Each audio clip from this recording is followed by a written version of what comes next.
Bienvenue dans Gamberge, le podcast du mental et du sport. Et si on parlait de mental ? J'avais envie d'expliquer la raison pour laquelle j'ai réalisé ce podcast. Tout d'abord, je suis psychologue du sport et préparatrice mentale depuis de nombreuses années, et je suis avant tout passionnée par ce sujet.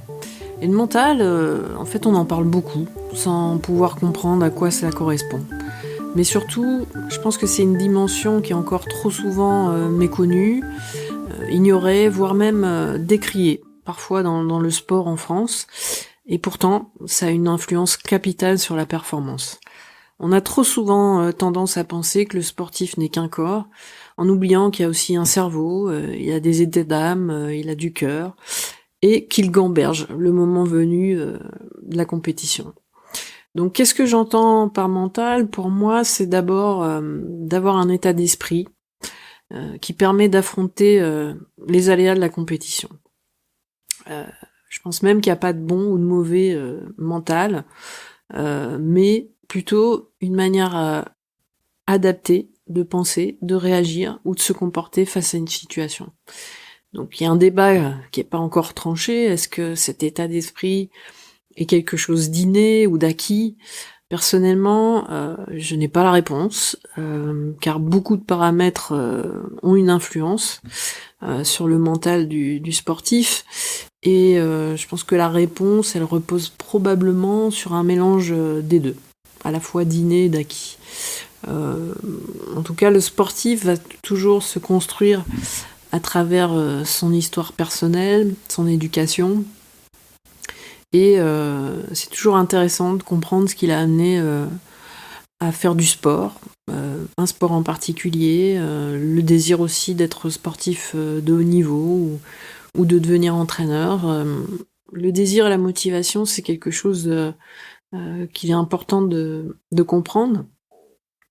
Et par exemple, on peut retrouver dès l'enfance des sportifs ou même des entraîneurs qui ont été d'anciens sportifs, la plupart du temps, pour qui, par exemple, gagner était une nécessité, où il fallait gagner tous les jeux, alors que d'autres y accordaient moins d'importance. Il y en a qui aimaient, dès le plus jeune âge, affronter des défis, ou même se dépasser physiquement ou mentalement. Donc je constate souvent chez les sportifs de haut niveau qu'il y a une manière particulière de penser, une manière d'apprendre aussi de leurs victoires et de leurs défaites.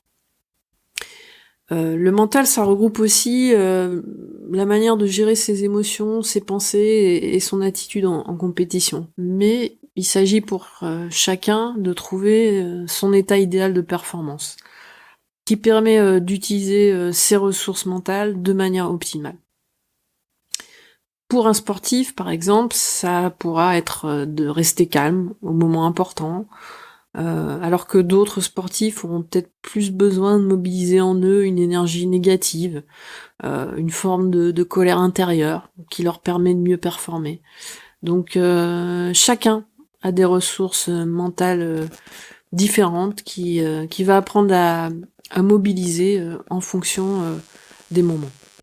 Et toute cette partie de gestion des émotions, des pensées, des attitudes est la part acquise justement du mental, et celle-là peut vraiment évoluer avec le temps et l'expérience, mais aussi avec un travail spécifique qui permet de modifier la façon de penser ou de réagir pour être la plus adéquate possible.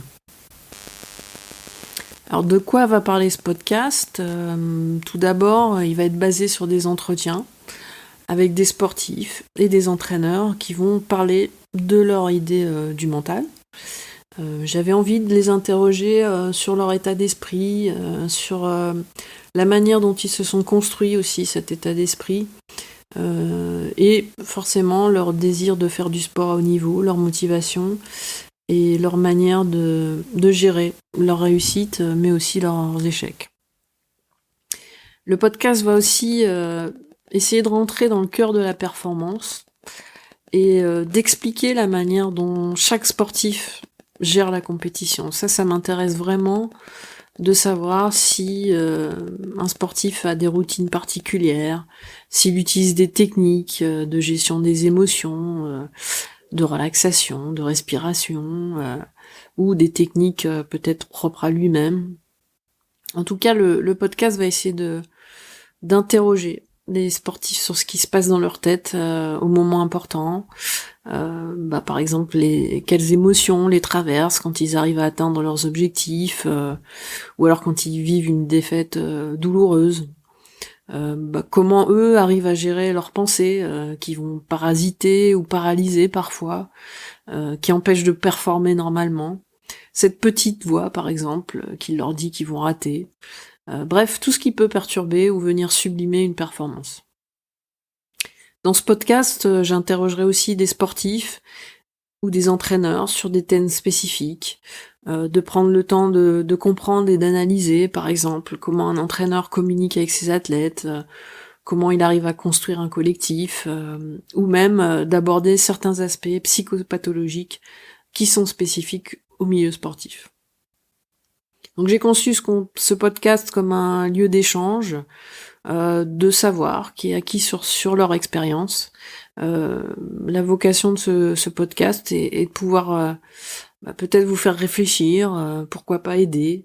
En tout cas, d'ouvrir une porte sur une nouvelle interrogation et de vous permettre de faire votre propre cheminement. C'est de pouvoir offrir une source d'inspiration dans la vie quotidienne ou à ceux qui projettent d'atteindre des objectifs élevés. Alors je vous cache pas que c'est quand même un challenge de trouver des sportifs ou des entraîneurs qui veulent parler de ce sujet. Et donc je remercie d'ores et déjà ceux qui ont accepté et ceux qui accepteront de participer à ce podcast. Je vous retrouve tout de suite pour le prochain épisode.